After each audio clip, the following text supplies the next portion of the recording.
Hey everybody, welcome back to my channel. Today's video is going to be an archaeological review of the game Shadow of the Tomb Raider, which is the third and final entry in the Tomb Raider Origins reboot trilogy by Square Enix and Eidos Montreal. I am aware that this game is about 2 years old at this point, but let's be honest, what else do archaeologists enjoy more than digging up the past? When the game originally came out, I actually borrowed it from a friend and played it all the way through with the intention of giving you a review fairly recently after it was released. But at the time, the way that I structured it and what I filmed, I just wasn't really happy with, so I just kind of let it slide. Recently, I had a hankering to play it again, and it was on sale at the PS4 store, so I picked it up for 75% off. I think that that sale now has ended, but maybe it'll go on sale again. I have not been asked or sponsored by anybody to provide this review. Elsewhere on my channel, I've actually reviewed other elements of the Tomb Raider series, including the recent movie with Alicia Vikander, and as well the previous 2 video games in this trilogy, which I've mentioned in my archaeology related video games video. Both of those are going to be linked here and in the description box below. There will be spoilers about the game in this review, so if you haven't happened to play it yet, go away, do that, and then come back and watch this review. Also, if you could take a second to subscribe to my channel and hit the bell notification to help support my ongoing efforts to produce my content, that would be very much appreciated. Without further ado, let's dig in. I have to kind of start this video by talking about the fact that archaeologists have quite a love-hate relationship with the Tomb Raider franchise and Lara Croft in particular. She is arguably the second most popular representation of an archaeologist that we see in modern media after Indiana Jones. However, every archaeologist that I know, including myself, has a lot of problems with the way that she goes about things and would not consider her to be an archaeologist in any way, shape, or form.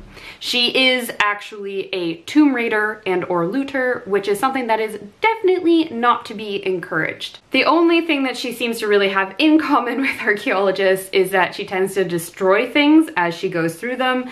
In case you didn't know, archaeologists destroy sites as they excavate them, and aside from a general interest in the history and antiquities of the world, that's kind of where the similarities end. Lara Croft is entirely driven by her own motivations. None of her research is ever published. It's all done for her, entirely for her own gain rather than for public benefit. It's done entirely because she's a rich white woman who can afford to pursue this rather than having funding from academic institutions. And also, we never actually see her excavate anything. She just seems to take a lot of photos and solve some puzzles. Despite this, these are very great and popular video games, and I will say that they allow us to explore past civilizations in a way that we certainly don't get the same opportunity to do in films by being able to actually interact with the environments around us. In addition to this, in the recent reboot trilogy, the developers have made a real effort to incorporate archaeological and historical elements from the Japanese, Byzantine, Mayan, and Incan cultures in their games, although this is done with a very heavy dose of imagination and fantasy. The game is primarily set in the country of Peru, with some scenes in Cozumel in Mexico, and the gameplay and plot picks up basically right where the last game, Rise of the Tomb Raider, left off, with Lara pursuing Trinity, a mysterious Christian organization with Catholic Church ties that is in every game seemingly trying to take over the world through magical ancient artifacts. In the game, she is once again pursuing them and trying to find out what it is that they're doing, and in the process she ends up inadvertently, very early on in the game, triggering the countdown to the Mayan apocalypse. The rest of the game is spent trying to avoid and prevent doomsday from occurring, during which time she stumbles upon the secret hidden city of Paititi in Peru, which is an enclave of Mayans and Incans isolated from the outside world that are also ruled by Trinity through the cult of Kukulkan, who is a Mayan god. We're going to start today with things that I really liked about the game, and I'm also going to feature in here some recorded gameplay I took of myself playing the game to kind of show you some of the things that I'm talking about. So as an archaeologist, I really enjoyed the amount of depth and detail and research they did into representing the Maya and Incan cultures within this game. In general, I think most archaeologists would be pretty happy with how they have recreated these cultures in several aspects, not in others, which I'll talk about later. By switching on immersion mode in the game, it actually makes it so that when you're in the city of Paititi, the NPCs in the background of the game speak to you in Yucatec Maya with English subtitles.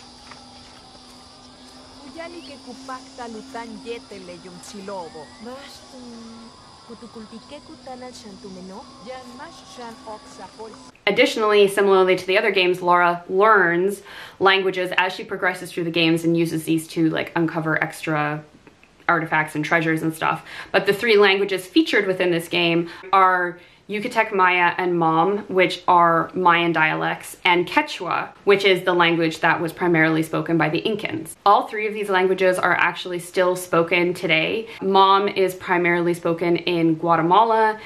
Yucatec is spoken primarily in the Yucatan area of Mexico, and Quechua is actually spoken throughout several different countries in South America, but its biggest population of speakers is located in Peru. The thing that would have taken this game to the next level for me would have been if they'd had all three languages actually being spoken by NPCs in the game, but I know that the average person wouldn't have been able to tell the difference between those three languages, so there's not really much point universally to spend all that extra money and effort into adding that detail. I absolutely loved the wardrobe choices that were given for Lara in the game, especially when there were variations of different outfits that are recreations of what people would have worn in those cultures.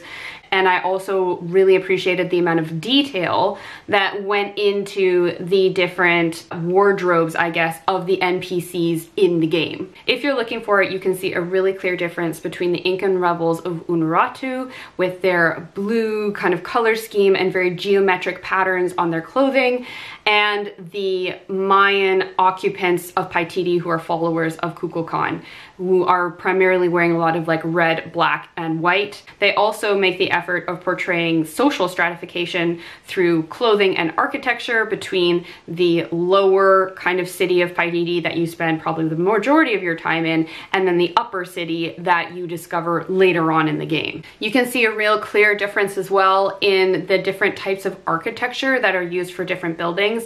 For example, in the lower city, all of the houses are built in a very similar way. Some of them are whitewashed and some of them are not, which I'm not sure why that choice was made. But generally, they are stone walled with thatched roofs. They have quite a bit of like moss and stuff growing on them. And then you see a really distinct difference when you enter the religious areas and the upper city, particularly the kind of religious temple kind of area that in the lower city you will see a very distinct difference between kind of the domestic architectural style and the religious architectural style. It shifts into this like very Incan looking massive stones that just fit perfectly together kind of look. As I said, they use the clothing to represent social stratification between kind of the two levels of the city. If you look in depth, the people of the lower city are actually wearing a lot less clothing. Although nobody's like fully nude, there's a lot of men walking around in breechcloth thongs. I guess I'm not quite sure what the proper term for those kinds of clothing is. The women in particular, sometimes you see them wearing like these incredibly short looking tube top dresses. In general, they don't seem to have a lot of ornate garments, accessories, hairstyles, or tattoos. You can then contrast this with the upper city that you access later in the game, which clearly is hosting the kind of nobility and upper class people of Paititi. They have a completely different look to them in addition to just their clothing. Their hairstyles and how their hair is put up is completely different. They have these amazing feathered hair adornment accessories for men and women. They have a lot more tattoos, facial piercings, and body modifications. A minor thing that I also really love to get about this game is the interaction with the llamas and the fact that you could go up in the game and pet llamas. I personally love llamas as an animal. I'm also a really big fan of the fact that they actually used Paititi as the setting for the hidden city that Lara discovers and not El Dorado. They also incorporated actual real-life accounts and stories of people who have tried to discover Paititi in the past.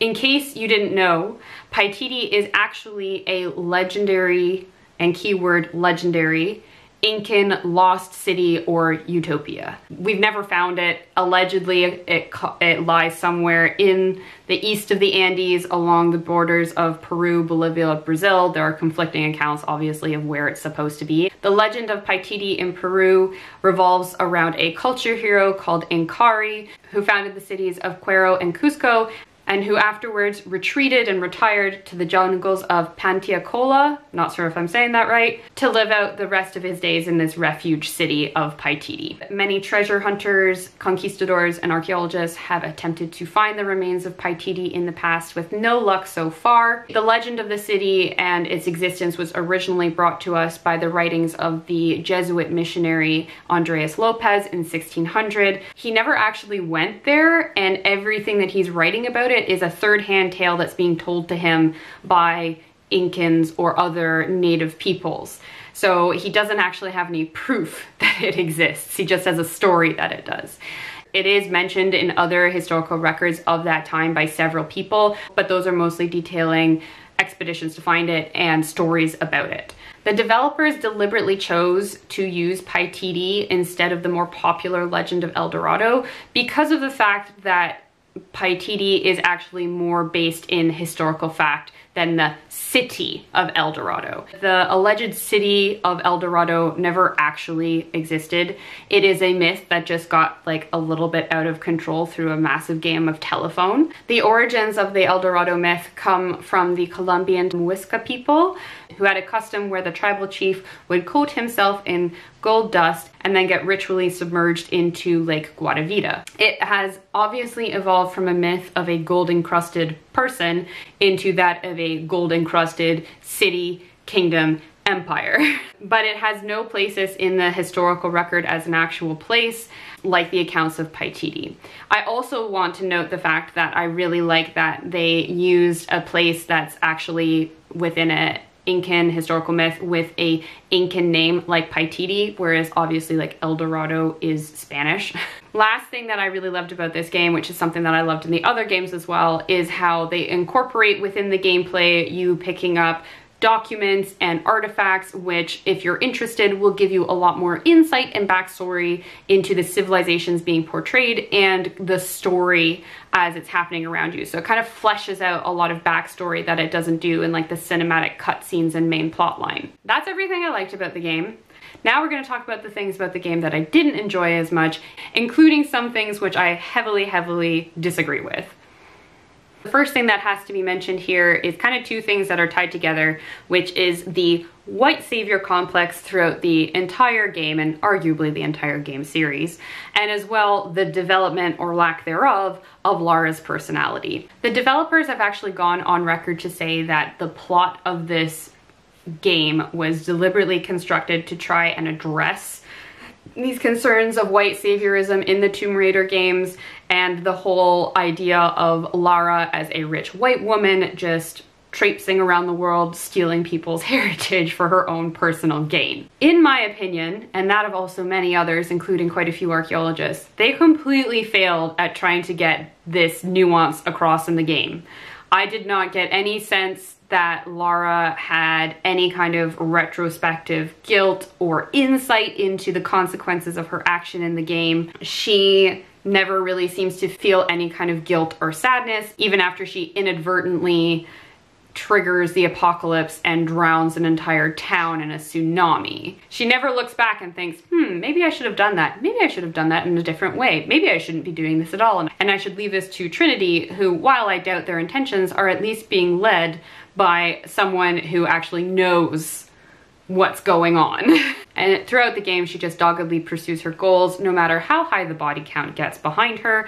And I just, in general, and a lot of other people, found her immensely dislikable in this game. As a white savior, she comes into Paititi and is immediately accepted in the town with absolutely no comment, despite the fact that she clearly looks different than the rest of them, doesn't speak their language, and has an unusual accent. Pièce de resistance of this is the fact that the game culminates with her taking the place of the native queen in a ritual that saves everybody.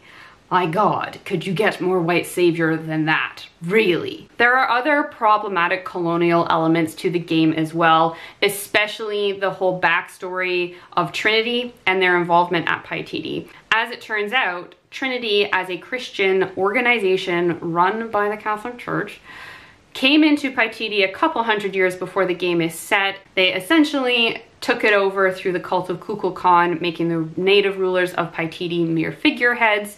They forced all the residents to learn English for some reason, but then also kept them ignorant of the rest of the world and what was going on around them. That's just so problematic, I can't even. The whole thing of them teaching the residents English as well, to me, is just kind of like doesn't make sense. When that part of the world, you would think that they would get taught Spanish, first of all, if they're gonna get taught a modern language. For me, it's just a really badly written solution to a plot hole of why Lara can instantly understand all of these people who have never left the Amazon in their lives and have no actual interaction with the outside world. In this game, I also caught some of the dialogue calling Lara an actual archaeologist, which when they said that, I was like, no, she is definitely not. I do not appreciate them trying to legitimize what she's doing by calling her an archaeologist, because she's 100% not. Another non-archaeology related complaint would be the fact that they still haven't included Croft Manor as an extra playable level. That was like one of the best parts of all the previous games. I just can't get behind their reasons why they took it away and haven't given it back to us. It does get teased to you in a short dream sequence in the game, but to me that is not enough, and it's just cruel to dangle that carrot to the fans, in my opinion. Overall, I think one of the biggest consensuses about this game is that the writing was just lackluster and awful. It's really obvious if you've played the previous games that main elements, plot points, and puzzles from the previous games have just been copy pasted and mildly changed for this one. Major elements that I can think of are the fact that like Lara discovers a hidden people who she immediately joins and recruits to help her fight against Trinity. There is a leader of said people that she bonds with and becomes like the right-hand person to, and a child of that person that's like a direct copy from Rise of the Tomb Raider. There's two types of enemies that she fights against in all of the games. One that's consistent across all of them is Trinity, and then the second one is some kind of mysterious fantasy people element. So for the first game, it's the like zombie samurai. For the second game, it's the Deathless, and for this one, it's the Yashil. I could go on, but I think you get the point. Additionally, out of all three games, I found the story and background of this one the most difficult to follow and piece together. It was a bit ramshackle for me. But one of the biggest complaints is, despite the fact that they featured these civilizations very well, they also did a really bad job of making them distinct from one another and not just like kind of blending everything together, which I don't think quite a few people appreciated. Probably the biggest part of this game that I like actively disliked and put me off about it is this inclusion of like the horror genre, which I will fully admit is not something that I am very much into, despite the fact that I have a degree that looks at the remains of human skeletons. My biggest problem with this development, particularly in this game, is that they take the blood and gore to like the next level. There are like dead bodies, blood, skulls, sacrifice stuff everywhere in this game. And in the amount of this that they portray in the game, they are making a really problematic connection of it to the Maya/Aztec cultures and civilizations. Human sacrifice was an integral part of the religious worship and rituals of the Maya and the Aztec peoples. In doing so, it perpetuates the trope of them being a bloodthirsty, savage people obsessed with sacrificing everyone. This is even more problematic when you consider the fact that this element is used as a plot device to get you as the player to justify your actions against Trinity and the cult of Kukulkan. It's being used to vilify people in the game. I find it really suspicious and disappointing that, considering how much the developers have talked about how they consulted like historians and archaeologists to help build Paititi and the game, that at no point nobody said, hey, maybe that we should dial it back on the human sacrifice element, because that's a pretty offensive portrayal of these people. I'd also like to just point out that logistically, the amount of sacrifice that's happening in this game is not really feasible. If you are an isolated city hidden from the world that doesn't interact with other people, you're going to really drastically reduce your population if you're sacrificing them in the amount that it is implied in this game. This is also very directly connected to the Maya. There is no real mention of the fact that the Inca also actually practiced human sacrifice. In fact, one of the best preserved mummies or human remains in the world is the Incan Sun Maiden, who is a girl that was ritually sacrificed. I think she was like drugged and then put up on a mountain where she froze to death. And she is so well preserved that she still has hair. She basically just like looks like she's sleeping. I'd also like to mention the fact that people across the planet, not just in Mesoamerica, have integrated human and blood sacrifices into their religions. This is not something that's just confined to this part of the world. It's something that's very heavily a part of their narrative. And I think it's sometimes something that's used to justify why certain things were done to these cultures. Outside of the blood and gore, I also just hate getting the bejesus scared out of me by video games. Don't mind it happening every once in a while, but it was happening all the time in this game. Getting jaguars and the Yashil just jumping out of nowhere and pushing things on you when you think you're all by yourself. Not a big fan. I was also really bothered by the portrayal of the Yashil and the lack of information about them and why they exist and everything. Initially, when I played the game, they really reminded me of like the Falmer elves of Skyrim / Reavers from Firefly and Serenity. As I said, because the game doesn't actually go into their backstory, I was really unsure if they were supposed to be actual like people who just heavily mutilated themselves, or if they were supposed to be some kind of like mysterious otherworldly element like the Deathless and the Samurai. This is apparently cleared up in a DLC for the game, which I haven't played yet, but I really would have appreciated more about them in the actual game to clarify this point. My last criticism also relates to the kind of change in the kind of genre and play of the game, in that they have really upped the amount of combat in these games versus the old ones, and there are a lot less puzzles to work your way through. I got into Tomb Raider because I really enjoyed solving the puzzles and exploring ancient ruins. I didn't get into this game so that I can kill jaguars and snipe people in the head with a bow and arrow. I would appreciate if they scaled that back in the next games that they release. In general, I would say that I enjoyed this game. Certainly, I do enjoy how long these games take to play. They are a good distraction, especially when you're stuck at home and you can't leave. But there are some parts of it that I really didn't like. And for those reasons, it's actually probably ended up being my least favorite of the Origins trilogy, despite the fact that I would say that Paititi and exploring Paititi is probably one of my favorite parts of the entire franchise. I hope that with the next games, now that they've kind of finished their Origins arc, that they go back a bit more to the original games and premises of it and try and faithfully recreate that a little bit more. I don't mind getting new elements and things, but I just would appreciate a bit more of a callback to the original premise of the game rather than trying to like reinvent it to be more like things like Assassin's Creed or Uncharted. Also, throughout the entire trilogy, outside of the first game, Lara's development for her character that they tried to weave into it just fell really flat to me, so I don't particularly care if they still try to include stuff like that. I don't think that they're very successful at it. Alright, so that's my review. What did you think? Have you guys played the game? Did you pick up on some of the same things that I did? Is there something in here that I've missed or gotten wrong about the game? If you're a Mesoamerican archaeologist and you'd like to put your 2 cents in, please comment in the comments down below. My social media is also in the description box if you would like to follow me on Instagram or Twitter. If you liked this video, please give me a thumbs up. And if you would like to continue to see more videos from me and help support my channel, please press the subscribe button and the bell notifications so that you get notified every time I put out new videos. That's it for today. Thank you so much for watching, guys, and I'll see you next time. Bye!